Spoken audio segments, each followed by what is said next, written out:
everyone, my name is Charu. I welcome you all in my channel Science Side. Today we will do the MCQs from the digestion chapter for your NEET exam. Let's start the video without wasting time. Question number 1 is function of HCl in the stomach is 2. What is the function of HCl बच्चे?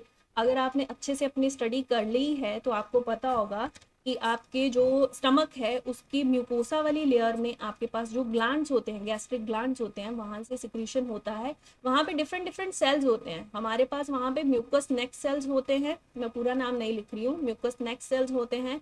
हमारे पास वहां पे oxyntic और parietal cells भी होते हैं, ठीक है। और वहीं पे हमारे पास पैक्टिक और चीफ सेल्स भी होते हैं, मैं दोनों नाम नहीं लिख रही हूँ पे। और इन सब में से कुछ ना कुछ सिक्रीशन चल रहा होता है। Parietal cells is responsible for the secretion of HCl। और HCl का क्या फंक्शन होता है बेटा? HCl का फंक्शन होता है कि पेप्सिनोजन जो कि इनएक्टिव फॉर्म में है उसको उसकी एक्टिव फॉर्म यानी पेप्सिन में कन्वर्ट कर देना। और पेप्सिन किस में हेल्प करता है? पेप्सिन ही तो है जो प्रोटीन की डाइजेशन में हेल्प करता है। तो ये बहुत बहुत इंपॉर्टेंट बात है जो आपको याद रखनी।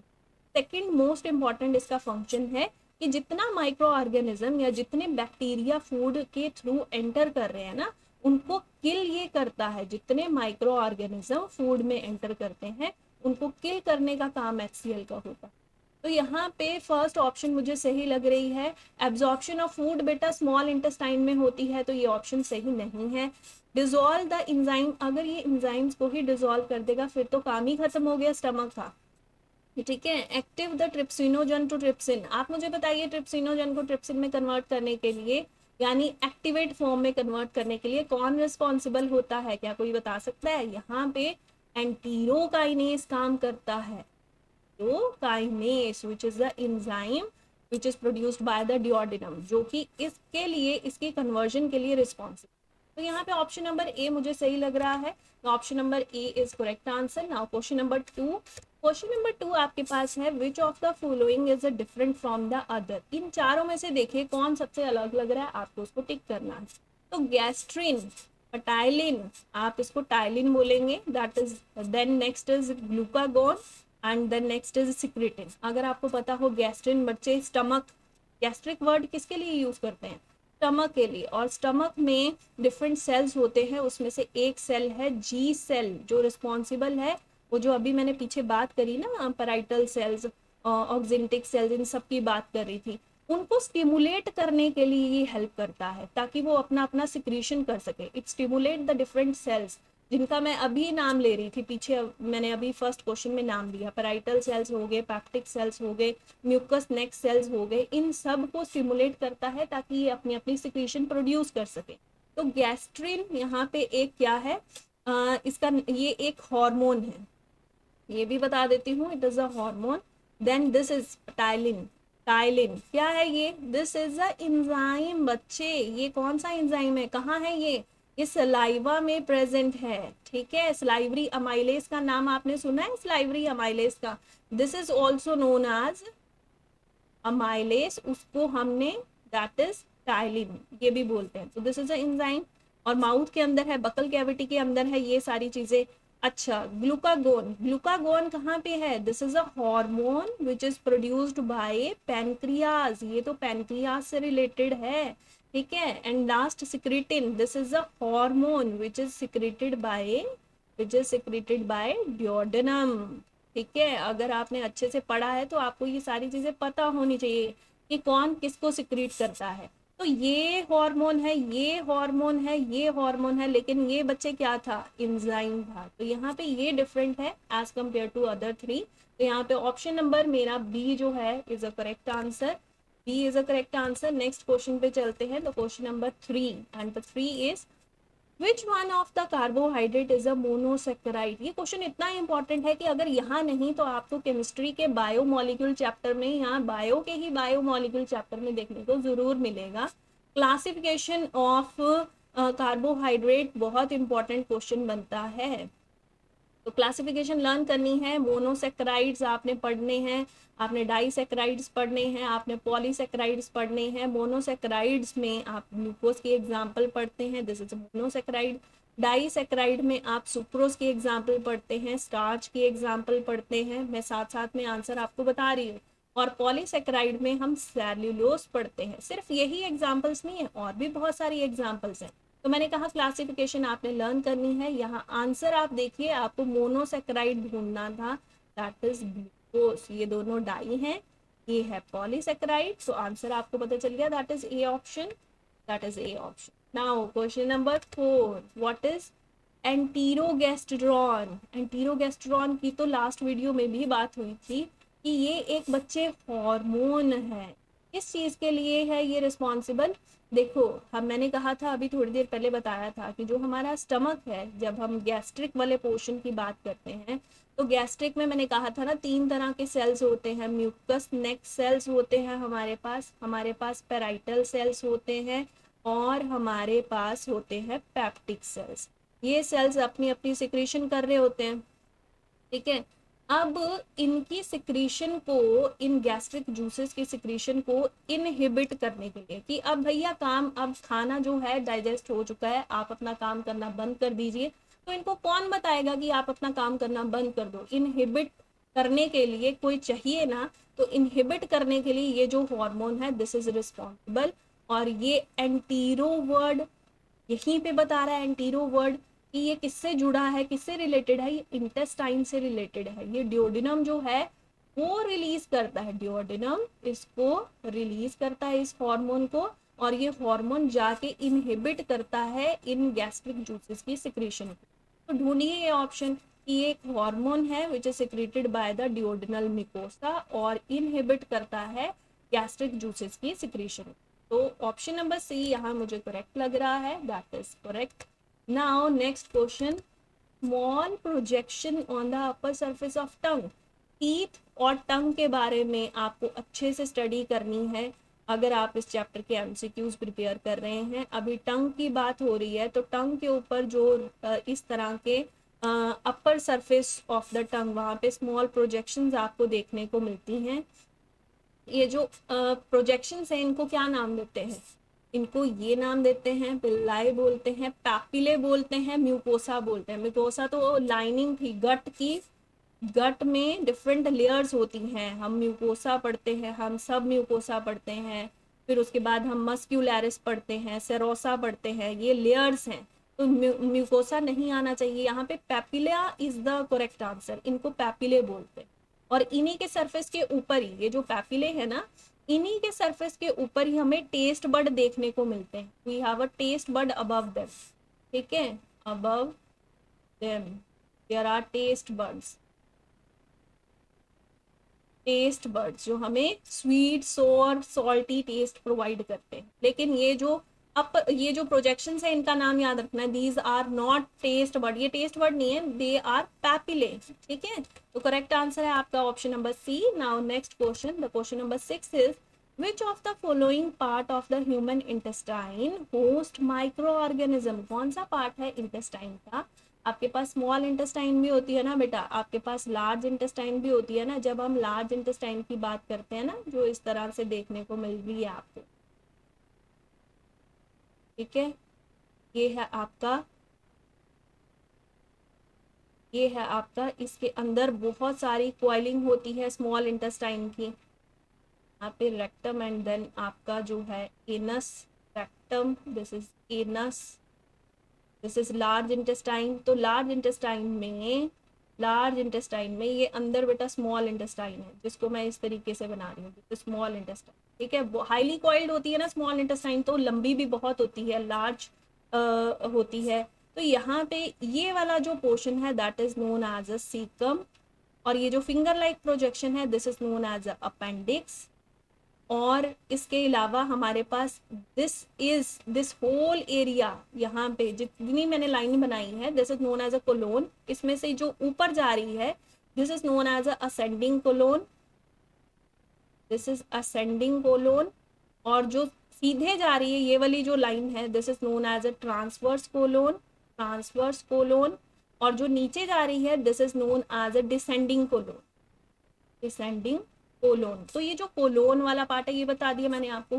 सीकम को हम ब्लाइंड सेक्ट भी बोलते हैं, this is known as a blind sac, ठीक है। ये एक ऐसा पोर्शन है, ये वाला एक ऐसा पोर्शन है जो होस्ट करता है माइक्रो ऑर्गेनिज्म को। ये एक ऐसा एरिया है जो माइक्रो ऑर्गेनिज्म को होस्ट करता है। तो याद रखना है आपने, कोलोन नहीं करता, ठीक है, एनस नहीं करता, एनस से तो फूड बाहर जाएगा। अपेंडिक्स आपका एक वेस्टिजियल ऑर्गन है जो डाइजेशन में हेल्प नहीं करता, वेस्टिजियल, थोड़ा सा स्पेलिंग में कुछ गड़बड़ है। यहाँ पे आंसर क्या है आपके पास, बी ऑप्शन, तो बी ऑप्शन हमारा करेक्ट आंसर है। नेक्स्ट चलते हैं, दैट इज क्वेश्चन नंबर 7 पे। क्वेश्चन नंबर 7 है secretion of the gastric juice is stopped bye. अच्छा, फिर से वही बात आ गई, स्टॉप यानी इनहिबिट। कौन कर रहा है इनहिबिट, की अब नहीं चाहिए भाई, स्टमक आपका काम खत्म हो गया है, आप अपनी सिक्रीशंस को रोक दीजिए। तो कौन रोकता है, गैस्ट्रिन तो हेल्प कर रहा था सिक्रीशन में, हेल्प टू रिलीज, ये तो हेल्प कर रहा था भाई रिलीज में। पेनक्रोजाइमिन, ये तो कोई नाम ही नहीं है। कॉलीसाइटोकाइनिन, ये आपका सीसी के सेल्स जो हैं वो रिलीज करते हैं, किस चीज के लिए हेल्प करता है ये भी आप बताइए जरा मेरे को। और एंटीरोगैस्ट्रिरॉन, इसका तो एक क्वेश्चन भी अभी बना था और इसी का नेम था कि ये इनहिबिट करता है सिक्रीशन ऑफ गैस्ट्रिक जूसेस को। तो this help in the inhibition. CC के सेल्स आपके क्या करते हैं, इंजाइम्स का रिलीज करवाते हैं, कहाँ, पेनक्रियाज में, release the enzyme of the pancreas, ठीक है। चलिए नेक्स्ट, तो डी ऑप्शन यहाँ पे करेक्ट आंसर था। नेक्स्ट क्वेश्चन पे हम चल रहे हैं, that is question number 8, structural and functional unit of liver. आपने लीवर के बारे में पढ़ रखा होगा कि वहां पे लीवर में राइट और लेफ्ट लोब होती हैं, इस तरह से कुछ ज्यादा दूर बन गया, ठीक है। तो ये लीवर है, लीवर से नीचे आपने गॉल ब्लैडर पढ़ा होगा, आपने लीवर के लिए क्या पढ़ा है कि यहाँ पे हिपैटिक डक्ट होती है, गॉल ब्लैडर से निकलती है सिस्टिक डक्ट, ये दोनों कॉमन हो जाती हैं तो हम इनको बोलते हैं कॉमन बाइल डक्ट, यही बोलते हैं। इसका क्या है, हिपैटिक डक्ट, इसके पास क्या है, सिस्टिक डक्ट। अब हमें क्वेश्चन ये पूछा है कि ये जो लीवर है इसके अंदर क्या होते हैं जिनको हम फंक्शनल यूनिट बोलते हैं, तो इसका नाम है हिपैटिक लोब्यूल। क्या बोलते हैं, हिपैटिक वर्ड बच्चे किससे रिलेटेड होता है, लीवर से रिलेटेड होता है। और ये जो लोब्यूल्स हैं इनका नाम है हिपैटिक लोब्यूल्स। ये एक फंक्शनल यूनिट है लीवर का, ये बहुत बहुत इंपॉर्टेंट क्वेश्चन। तो these are known as hepatic lobule. Glisson capsule क्या है बताइए जरा आप मुझे। ग्लीसन कैप्सूल एक कवरिंग है, ग्लीसन वर्ड का मतलब होता है शाइनी, तो ये एक कवरिंग है, ठीक है। और ये भी क्वेश्चन बहुत इंपॉर्टेंट है, ये भी कई बार पूछते हैं, ठीक है। ये भी वर्ड क्या है आप मुझे बताइए जरा। इंपॉर्टेंट टर्म्स की एक वीडियो लेके आऊंगी, आप उसको भी जरूर देखना। तो यहाँ पे आंसर है आपका option number C. And next question number 9, question number 9 है हमारे पास, what prevent the back flow of the faecal matter. जो आपका फीकल मैटर है, ठीक है, जो आपका स्टूल है, उसको स्मॉल इंटेस्टाइन में वापस नहीं आने देना है, तो कौन उस चीज को प्रिवेंट करता है। मैंने कहा ना स्मॉल इंटेस्टाइन थी, हाईली कॉइल्ड थी अंदर, ये सारी खचपच वाली, ठीक है। उसके बाहर जो है हम क्या देखते हैं, there is a large intestine, ये बाहर लार्ज इंटेस्टाइन थी सारी। स्मॉल इंटेस्टाइन से फूड, स्मॉल इंटेस्टाइन का काम होता था एब्जॉर्प्शन करवाना, और एब्जॉर्प्शन करवाने के बाद एसिमिलेशन कहाँ होती है, लार्ज इंटेस्टाइन में। तो लार्ज इंटेस्टाइन का सीकम वाला एरिया, ठीक है, स्मॉल इंटेस्टाइन का, स्मॉल इंटेस्टाइन से लार्ज इंटेस्टाइन की तरफ फूड आएगा, ठीक है, किस चीज के लिए, एसिमिलेशन ऑफ फूड के लिए। तो वहां पे इन दोनों के बीच में अगर आपको स्मॉल इंटेस्टाइन के, अगर आपको स्मॉल इंटेस्टाइन के 3 पार्ट्स, इंटेस्टाइन के 3 पार्ट्स आपको पता है, नाम बताइए, that is duodenum, then next is jejunum, and then next is ileum. Ileum को कैसे याद रखना है, एग्जिट वर्ड से, कि यहां से तो बाहर जाने का रास्ता है। तो इलियम के बाद जब लार्ज इंटेस्टाइन का एरिया शुरू होता है, तो कहाँ से शुरू होता है लार्ज इंटेस्टाइन का एरिया, सीकम से बच्चे, सीकम से। तो इन दोनों के बीच में एक रिलेशन है, किस चीज का रिलेशन है, इन दोनों के बीच में एक वेल्व है जिसका नाम है इलियोसिकल वेल्व। क्या वेल्व है, इलियोसिकल वेल्व। और ये बैक फ्लो को प्रिवेंट करती है, ये नहीं चाहती कि लार्ज इंटेस्टाइन में जो फूड एंटर कर गया है अब वो फूड वापस जाए, तो ये वापस जाने वाले फ्लो को रोक देती है, वापसी को रोकती है, तो इसको बोलते हैं इलियोसिकल वॉल्व। इलियो वर्ड लिया है इलियम से, सीकल वर्ड लिया है सीकम से, तो यहाँ पे एक वेल्व है जो बैक फ्लो को प्रिवेंट करती है। बच्चे आंसर आपके पास ऑप्शन नंबर ए है। ठीक है, तो यहाँ पे ऑप्शन नंबर ए आपके पास सही आंसर है। नाउ 10th क्वेश्चन है आपके पास, parietal cells of the mucosa. मैंने गैस्ट्रिक वर्ड जब भी स्टमक की बात की है तो मैंने 3 तरह के सेल्स बार बार आपको रिपीट किए हैं। मैंने आपको कहा वहाँ पे म्यूकस नेक सेल्स होते हैं जो कि म्यूकस को रिलीज करते हैं। What is the function of a mucus बच्चा? देन नेक्स्ट मैंने कहा आपके पास होते हैं पैराइटल सेल्स। पैराइटल सेल्स को ही ऑक्जेंटिक सेल्स भी बोलते हैं, ऑक्जेंटिक सेल्स भी बोलते हैं। और नेक्स्ट आपके पास होते हैं पैप्टिक सेल्स। पैप्टिक सेल्स को हम चीफ सेल्स भी बोलते हैं बच्चा। ये तीनों सेल्स बहुत इंपॉर्टेंट है, याद रखते हैं। पैप्टिक सेल्स जो पैराइटल सेल है या ऑक्जेंटिक सेल्स है वो रिलीज करते हैं बच्चे HCl। और HCl क्या करता है? HCl के फंक्शन भी मैंने आपको बता दिए ना, माइक्रो ऑर्गेनिज्म को किल करना और पेप्सिनोजन को पेप्सिन में कन्वर्ट करना। तो यहाँ पे ऑप्शन नंबर सी हमारा सही है। नेक्स्ट क्वेश्चन आपके पास है, enamel of the teeth is secreted by. बच्चे ये आपका टूथ है, ठीक है, ये आपका टूथ है, इस तरह से एम्बेडेड है एक गड्ढे के अंदर, है ना। तो ये जो हमारा टूथ है इसका ये जो ऊपर वाला पार्ट है this is known as enamel. और ये हार्डेस्ट सब्सटेंस है in the body, hardest substance of the body. ठीक है, बॉडी में इतनी स्ट्रॉन्ग तो बोन्स नहीं होती जितना हार्ड ये इनामल होता है। तो ये इनामल, ठीक है, इससे बना होता है एमिलोब्लास्ट से, ओडोंटोब्लास्ट से, ओस्टियोब्लास्ट। ओस्टियो वर्ड बच्चे पता किसके लिए होता है? जब भी हम बोन्स की बात करते हैं ना तब ये इस वर्ड को यूज करते हैं। और ये ओडोंटो वाला वर्ड है तो टीथ से रिलेटेड, लेकिन ये टीथ की रूट्स यानी कि उसकी जो पल्प वाला रीजन है, पल्प वाला रीजन ये वाला होता है बेटा, लास्ट वाला जो रूट वाला एरिया होता है ना that is known as a pulp region. उसको पल्प बोलते हैं, जहाँ पे बहुत सारी नर्व्स होती हैं या ब्लड वेसल्स होती हैं ना, उस एरिया को हम पल्प वाला रीजन बोलते हैं।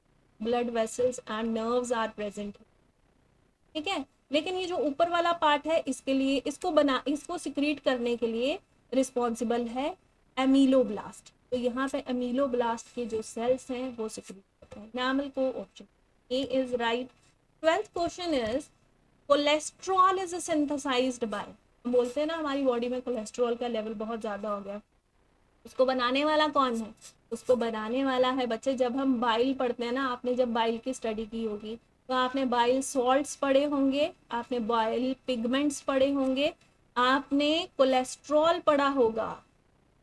तो वहाँ पे हम बात करते हैं इसकी कोलेस्ट्रॉल की, यानी बाइल में कि बाइल किन किन चीज़ों का बना होता है। बाइल सॉल्ट से बना होता है, बाइल पिगमेंट से बना होता है, उसके अंदर कोलेस्ट्रॉल भी होता है। तो बाइल किसके अंदर प्रेजेंट है भाई? लीवर। कौन बनाता है? हेपाटिक सेल्स बनाते हैं बाइल को।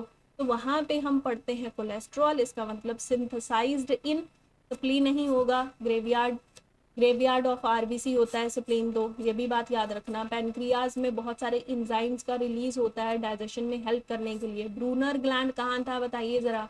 डिओडिनम के अंदर प्रेजेंट था। अल्कलाइन पीएच को मेंटेन करने के लिए ब्रूनर ग्लैंड हेल्प करता है। यहाँ पे करेक्ट आंसर है आपके पास बच्चे लीवर। ठीक है, लीवर में जो बाइल है उसके अंदर हम कोलेस्ट्रॉल जो है वो पढ़ते हैं, मतलब उसका ही बाइल जो है अगर उसका डिटेल में स्टडी करें तो हम देखते हैं बाइल के अंदर सॉल्ट्स हैं, पिगमेंट्स है, कोलेस्ट्रॉल है, ये सब चीज़ें। अच्छा, फंक्शन ऑफ बाइल क्या है ये भी मेरे को बताना, ठीक है। नाउ नेक्स्ट क्वेश्चन है आपके पास 13, which part of the teeth possess nerve and blood vessels. लो, इसका आंसर तो मैं दे चुकी कि ये आपका जो टीथ है, ठीक है, इस टीथ में ये जो रूट एरिया है, लास्ट वाला रूट एरिया जिसको हम बोलते हैं पल्प, उसके अंदर बहुत सारी ब्लड वेसल्स होती हैं और बहुत नर्व्स का कनेक्शन होता है, ठीक है। और ऊपर वाला एरिया क्या था? इनामल।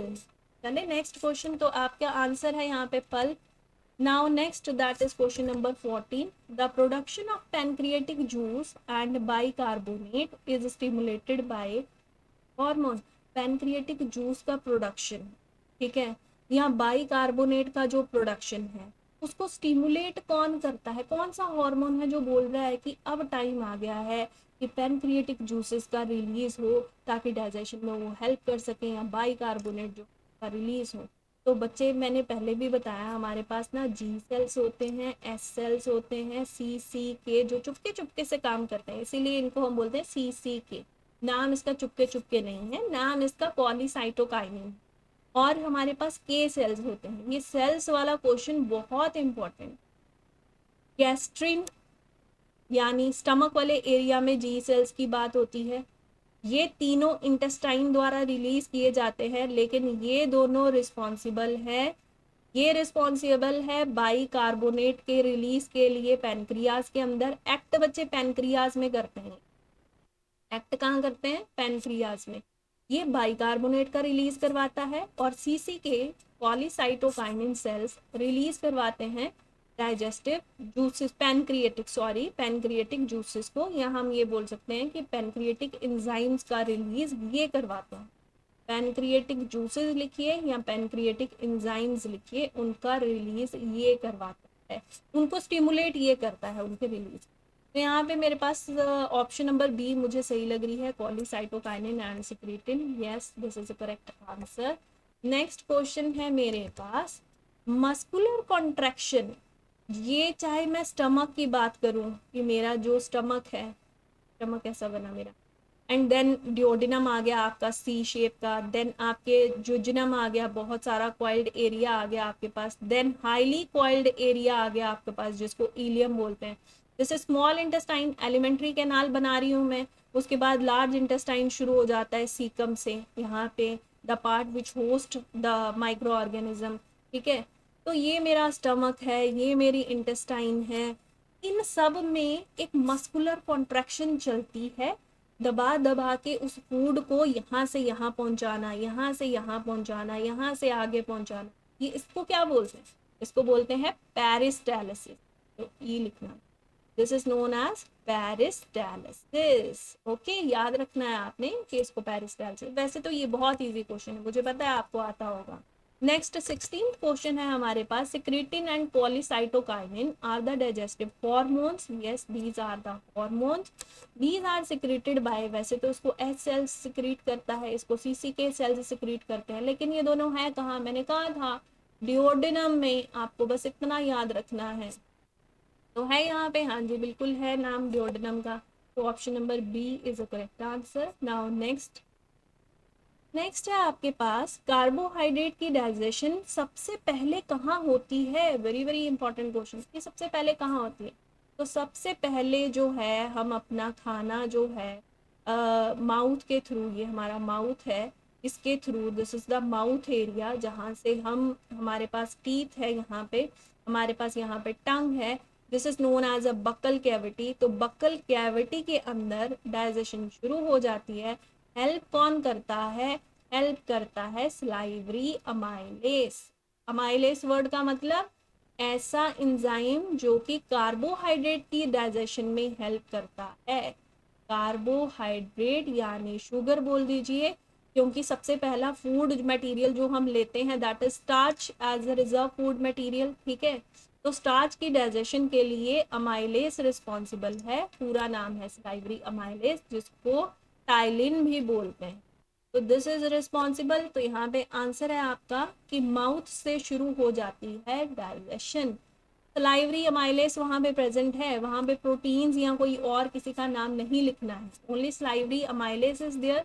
और कार्बोहाइड्रेट की डाइजेशन माउथ में शुरू होती है, वो भी कितने %? 30%। ठीक है, ये भी याद रखना है। तो mouth is the correct answer. Next question is question number 18। What will happen if the secretion of the parietal cells of the gastric gland is blocked? लो जी, ब्लॉक कर दिया। ब्लॉक विद इनहिबिटर, आपने कोई इनहिबिटर यूज करके gastric gland के parietal cells को inhibit कर दिया। अब बताइए क्या होगा? पैराइटल सेल्स या ऑक्जेंटिक सेल्स HCl को रिलीज करते थे, और HCl का फंक्शन होता था कि मेरे प्यारे से पेप्सिनोजन को पेप्सिन में कन्वर्ट करना, एक्टिव फॉर्म में कन्वर्ट करना। अगर ये यहाँ पे काम नहीं हुआ, ये नहीं बना, तो ये भी नहीं होगा। तो क्या नहीं होगा? ढूंढिए जरा आंसर। तो यहाँ पे ये रहा, In the absence of HCl, inactive pepsinogen is not converted into active enzyme pepsin. जो काम नहीं होगा, that is B option is the correct answer. Next question, bile contribution to the digestion. अब इतना लीवर जो है उसके ये जो हिपैटिक सेल्स हैं, ठीक है, ये हिपैटिक सेल्स मेरे इतना सारा बाइल बना रहे हैं। इस बाइल का फंक्शन क्या है भाई? इस बाइल का फंक्शन है emulsification of the fat. Emulsification of fat मतलब जो बड़े बड़े फैट के ग्लोब्यूल्स हैं, बड़े बड़े ग्लोब्यूल्स, उनको छोटे छोटे फैट के फैट्स में कन्वर्ट कर, एक बड़े को छोटे में कन्वर्ट करना is known as a emulsification. Emulsification of the fats. Number C, next question, gastric juice contain, gastric juices में क्या होता है? जो स्टमक है मेरा, ठीक है, ये स्टमक है मेरा, स्टमक में ये मेरा स्फिंक्टर आ गया, कौन सा? Gastroesophageal sphincter. यहाँ पे पाइलोरस वाले पार्ट में pyloric sphincter, this is known as a fundus, this is known as a body of the stomach. अंदर ये म्यूकोसा की लेयर के अंदर छोटे छोटे पिट्स होते हैं and these pits are responsible for the release of gastric juices. अब कौन कौन से एंजाइम्स हैं, क्या किसी को याद है? तो हमारे पास उनमें जो पैप्टिक सेल्स होते हैं ना बच्चे, जो पैप्टिक सेल्स है ना इन पिट्स के अंदर, पैप्टिक सेल्स, ये जो पैप्टिक सेल्स हैं ये रिलीज करते हैं बच्चे पेप्सिनोजन को हमने पेप्सिन में कन्वर्ट कर दिया, तो एक नाम लिखूंगी मैं पेप्सिन का, एक नाम लिखूंगी मैं रेनिन का, डबल एन से लिखूंगी, ठीक है, याद रखना है सिंगल एन नहीं होगा, और एक नाम है आपका गैस्ट्रिक लाइपेस का। ये तीनों जो हैं लाइपेस, ये तीनों जो हैं ये रिलीज होते हैं गैस्ट्रिक जूसेस के अंदर। ये तीनों अपना अपना काम करता है, ये प्रोटीन की डाइजेशन करता है, ये लिपिड्स की डाइजेशन करता है, और रेनिन क्या करता है? छोटे बच्चों में जो इन्फेंट्स हैं, जो बिल्कुल छोटे बच्चे हैं, जो मिल्क पे डिपेंडेंट हैं, उनके अंदर काम करता है। ये मिल्क प्रोटीन जो केसिन है उसको बच्चे पैरा केसिन में कन्वर्ट करता है, ठीक है, उसको पैरा केसिन में कन्वर्ट करता है। फिर पैरा केसिन के ऊपर एक्ट करेगा मेरा पैप्सिन और फिर इसको फर्दर कन्वर्ट करेगा, ठीक है। तो छोटे बच्चों में रेनिन याद रखना है, ये तीनों जो रिस्पॉन्सिबल है ये प्रेजेंट है गैस्ट्रिक जूसेस में, option number D. Next question, oxyntic cells, बहुत आसान है, अब तो आपको पता है इसका दूसरा नाम है पैराइटल सेल्स, और अगर पैराइटल सेल ऑक्जेंटिक सेल की बात आती है तो HCl की बात आएगी, option number D. Next question, the enzyme pepsin act in, बच्चे कितनी बार बता दिया ये भी शायद मैंने, कि जो पेप्सिन है वो क्या कब एक्ट करता है? अभी थोड़ी देर पहले बात हुई थी कि स्टमक में जो मेरे पैराइटल सेल्स होते हैं, पैराइटल सेल्स रिलीज करते हैं HCl, और HCl क्या करता है? HCl पेप्सिनोजन को पेप्सिन में कन्वर्ट करता है ना, यही कन्वर्ट करता है ना, इस कन्वर्जन को करने के लिए। तो देख लो, पेप्सिनोजन को पेप्सिन में कन्वर्ट करने के लिए HCl क्या है? हाइड्रोक्लोरिक एसिड, तो एसिड एक्ट कर रहा है, ठीक है, तो एसिडिक मीडियम चाहिए, कहाँ? ये रहा, ये नहीं, ये पैनक्रियाज लिखा है, गलती नहीं करनी है, स्टमक के अंदर एसिडिक मीडियम होना चाहिए पेप्सिन के एक्ट करने के लिए, पेप्सिन से काम करवाने के लिए। कैसा मीडियम होना चाहिए? एसिडिक मीडियम होना चाहिए स्टमक के, तो this is the correct option. Now next question आपके पास है, पैनक्रियाज क्या प्रोड्यूस करते हैं भाई? पैनक्रियाज जो आपके पास लीफ शेप का इस तरह से, क्या हो गया, इस तरह से लीफ शेप का एक ग्लैंड है, कैसा ग्लैंड? हेटेरोक्राइन ग्लैंड। कैसा ग्लैंड है? हेटेरोक्राइन ग्लैंड है। इसके पास एक्सोवाला सिस्टम भी है, यानी एक्सोक्राइन डक्ट्स भी हैं। इसके पास एंडोक्राइन आपके क्या है, हॉर्मोन्स भी रिलीज करता है ये ब्लड से, ब्लड में। तो इसके पास आपने इसका स्ट्रक्चर जरूर याद रखना है, एसिनाई याद रखने हैं आपने, आइलेट्स ऑफ लैंगरहैंस याद रखने हैं। 99% काम तो ये हमारे एसिनाई कर देते हैं, ठीक है, और 1 to 2% काम जो है वो हमारे कर देते हैं ये आइलेट्स ऑफ लैंगरहैंस। तो पेनक्रियाज जो है वो प्रोड्यूस करते हैं एंजाइम्स को, हार्मोन्स को। कितने हार्मोन्स और कितने एंजाइम? 3 digestive enzymes. जहां तक मुझे याद है बच्चे, आप एक बार चेक करना, मुझे तो 4 लगते हैं, यहाँ पे 2 तो है ही नहीं, यहाँ पे हर एक ऑप्शन में यहाँ 3 दिए हैं तो मैं 3 के साथ जा रही हूँ। लेकिन जहाँ तक मुझे याद है कि जो आपके पेनक्रियाज हैं, ठीक है, वो ट्रिप्सिनोजन को प्रोड्यूस कर रहा था, ट्रिप्सिनोजन, ठीक है।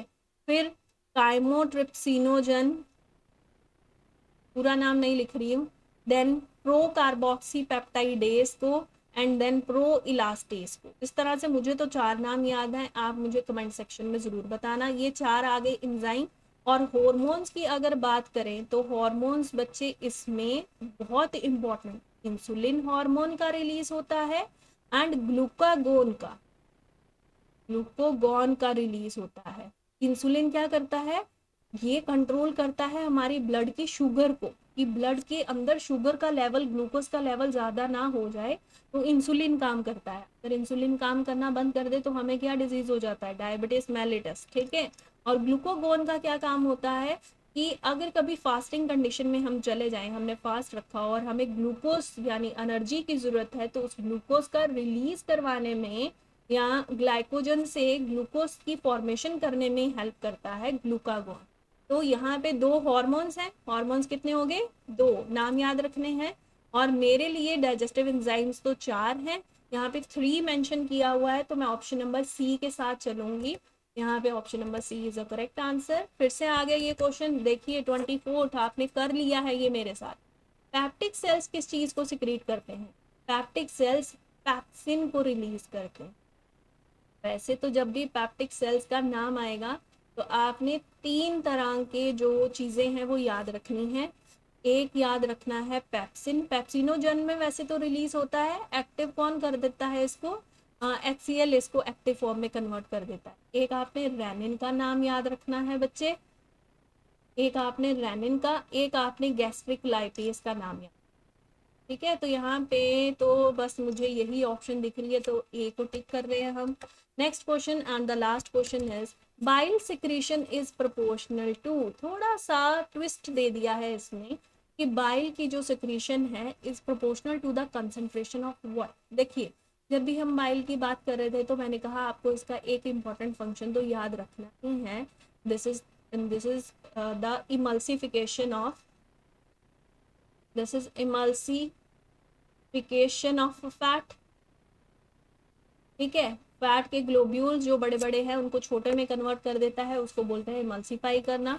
तो अगर फैट्स के साथ इसका रिश्ता है, ऑब्वियसली जितना ज़्यादा बाइल का सिक्रीशन होगा उतना ज़्यादा इमल्सिफिकेशन ऑफ अ फैट होगा, फैट के बड़े बड़े ग्लोब्यूल्स हमारी बॉडी में इमल्सीफाई यानी छोटे हो जाएंगे। इसका मतलब इसका डायरेक्ट रिलेशन है किस चीज़ का, फैट्स के साथ। प्रोटीन्स के साथ कोई कनेक्शन नहीं, कार्बोहाइड्रेट्स के साथ नहीं। नन ऑफ अबव दिया है, ये नहीं है option, that is. Thank you बच्चे, यहाँ पे आपकी वीडियो मैं फिनिश कर रही हूँ। And the important terms which will help you in your NEET exam, the important terms की एक वीडियो बनाऊंगी, वो भी आप जरूर। तो थैंक यू बच्चे and all the best for your NEET exam. Thank you बच्चे।